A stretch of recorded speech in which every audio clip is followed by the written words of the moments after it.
Parlons ce matin du financier américain Jeffrey Epstein qui a été condamné. En fait, il a été accusé formellement de trafic sexuel avec des mineurs. Lui qui a déjà été condamné dans le passé fait face maintenant à la prison à vie.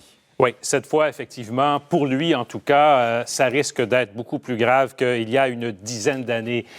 Jeffrey Epstein, c'est vraiment un personnage en soi qui a fait fortune donc dans le domaine financier, qui a côtoyé les grands, Bill Clinton, Donald Trump notamment, et d'autres grands de ce monde. Aujourd'hui, le FBI, formellement, après l'avoir arrêté samedi soir, a déposé des accusations pour trafic sexuel avec des mineurs. Les plus jeunes avaient une quinzaine d'années. 14 ans même pour la plus jeune. On parle là, évidemment d'événements qui sont survenus entre 2002 et 2005. Il les embauchait, les payait pour des massages à demi-nus ou presque, et finalement, ça se terminait par des relations sexuelles. On a demandé l'aide de d'autres victimes pour être en mesure de peaufiner tout ça, mais il y aurait déjà suffisamment, d'indices, de preuves de la part du FBI pour déposer ces accusations. C'est quelque chose, évidemment, qui sera scruté à la loupe. Il doit comparaître en après-midi. Écoutez le FBI là-dessus. This conduct, as alleged, went on for years, and it involved dozens of young girls, some as young as 14 years old at the time that they were allegedly abused.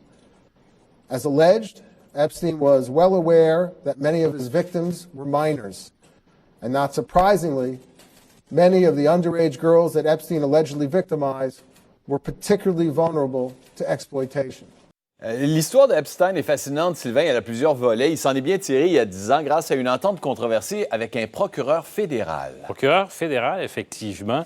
Il avait beaucoup de contacts, notamment, je vous disais, Bill Clinton également avec Donald Trump à l'époque. Procureur qui est devenu le ministre du Travail actuel sous Donald Trump, Alex Acosta, qui à l'époque était donc procureur, entente qui permettait donc, pour des accusations similaires finalement, de purger 13 mois finalement, c'est ce qu'il a fait dans la communauté même, et s'en est tiré avec des accusations donc plutôt mineures d'avoir fait appel à des prostituées. Évidemment, ça cause la commotion. Une enquête du Miami Herald montre effectivement qu'il y a là quelque chose à regarder et à fouiller. On va en entendre parler au cours des prochains jours, des prochains mois, assurément, à la veille d'ailleurs des élections. Ça risque de, pour ce politicien-là, d'ailleurs, là, de lui revenir. Je vous fais simplement, je vais vous montrer ce qu'a dit un des anciens biographes de Donald Trump, notamment. En 2002, Donald Trump, qui le connaissait bien, Epstein, a dit « Je le connais bien depuis une quinzaine d'années. C'est un gars magnifique. On a beaucoup de plaisir ensemble. On dit de lui qu'il aime beaucoup, comme moi, les belles femmes et particulièrement les jeunes. » Alors, ça aussi, ça risque de faire les manchettes. Ça le fait déjà aux États-Unis. C'est dans un contexte politique particulier, vous le savez. À suivre. Merci, Sylvain. Au revoir.